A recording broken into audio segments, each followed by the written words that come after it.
Chapter 7, Number 3.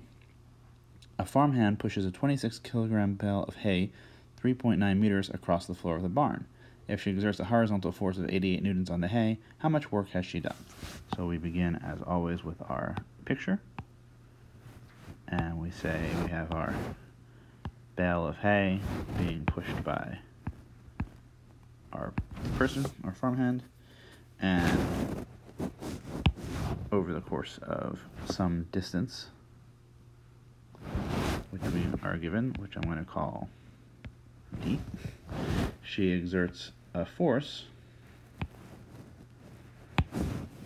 which I'm going to call FP, and of course we have some mass M. So that's our basic thing. We are basically assuming, actually no, we're told we only care about how much work she has done. So we only care about the work done by FP. So this will be actually relatively straightforward. The work done by the pushing force here is going to be, well, the force times the distance times the angle, cosine of the angle between them, which is cosine of 0 or 1. Or if we just remember, the displacement is fully aligned with the force, so the work is just the force times the distance. Do have to keep stressing that's because they are fully aligned, that D points some direction and FP points in exactly the same direction. So then we just get